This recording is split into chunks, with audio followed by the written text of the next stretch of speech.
Hi, Jade here from the Rawsome Truth. Today I'm going to talk about something that I've put off for a couple of weeks, but I was asked to do this video and I like to put the videos out that people ask me questions of because I honestly really appreciate it when people ask me, Jade, can you do a video on this? One, because it helps me with content, but two, I like to share things with people that people want to know. Now, I was asked by this particular person how my family felt about me traveling the world. For those of you who don't know, 5.5 months ago, or nearly 6 now, I took off, bang, and I'm traveling the world. But prior to that, I sold off absolutely everything I own, bar a small bag of clothing and my laptop, my iPad, my iPhone, and took off to travel the world. And so far, I've only been to Kuala Lumpur and Thailand, but that's about to change. Next stop, Laos. So I'm really looking forward to sharing the footage about that. How did my family feel? Now, this is a really good question. Now, you've got to understand I've got 2 children. My son will be 21 in September and my daughter, Gabrielle, is 19.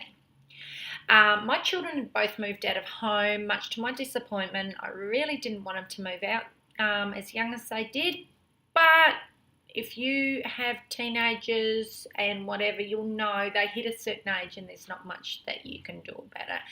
And I must admit, I suffered empty nest syndrome terribly. I miss my children immensely. I felt abandoned, and I sort of also felt like, wow, I don't know what to do next in my life. And I've always wanted to travel. Now, 3 years ago, I embarked on a 6-week traveling trip with my daughter and my partner.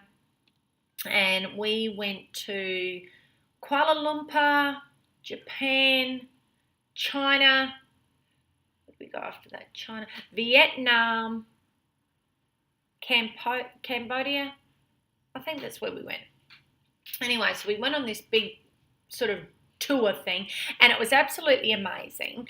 And this is when I started really loving traveling. Now, I'd been overseas prior to that before, but it wasn't the same. This was probably the most magnificent trip I'd ever had, and I was like, I've got to go away again. So the next year we went to Bali and Sumatra, which was fantastic. And by then I was just like, that's it, I need to get to Asia.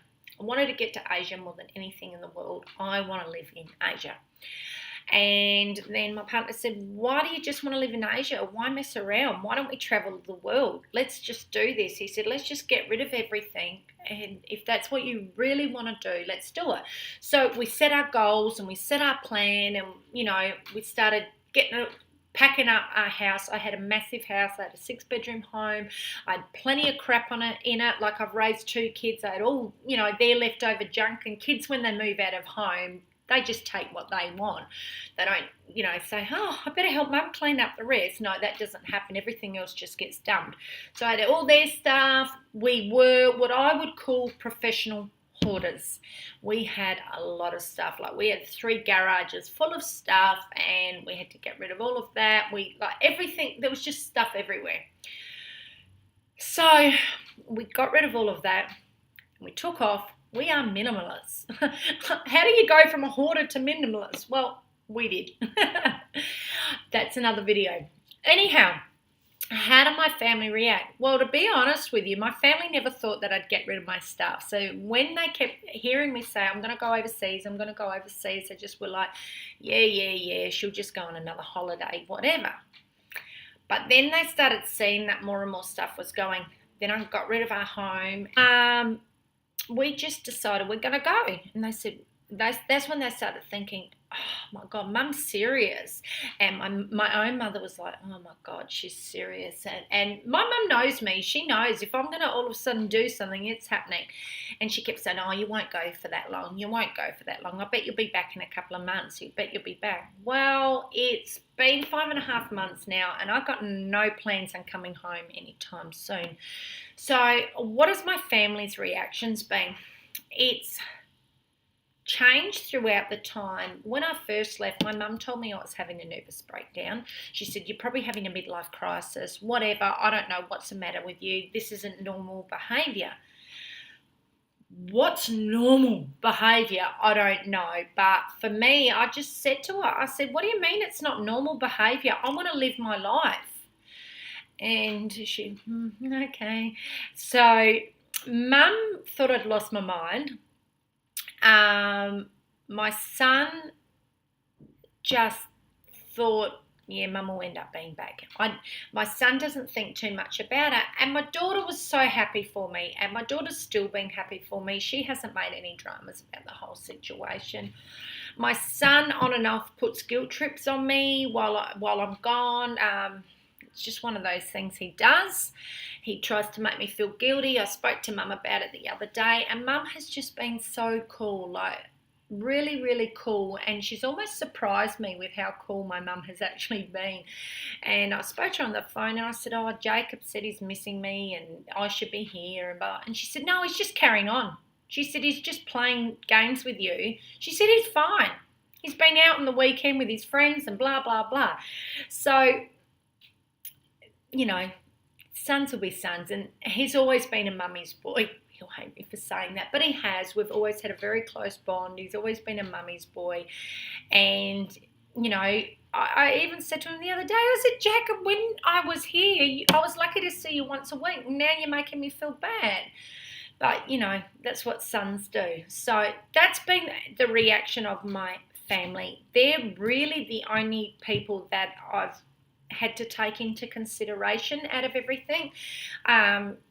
You know, I've had my friends were upset, I'll miss you or whatever, but good on you. You know, most people have just been so uplifting, and just like go for it. My partner's family, they've been really supportive and said, if this is what you guys want to do, just do it. When they talk on the phone to us, they're really happy about it. They've organised to come and meet us. They're going to meet us sometime next year. My son's going to come and see me over Christmas time. My daughter's over here with me at the moment. So it's not like I'm saying to my family, I'm leaving you. I'm never going to see you again. You can come and see me anytime you want. But I've got to do this. And at this point in time, I have days that I'm a little homesick. You know, I'll be lying if I don't. But in the main, I'm just so happy with the experiences I'm gaining, and I really feel that I'm growing as a person. I'm learning a lot more about life. I'm, you know, realising the small things just don't matter. I'm learning that possessions just do not mean anything.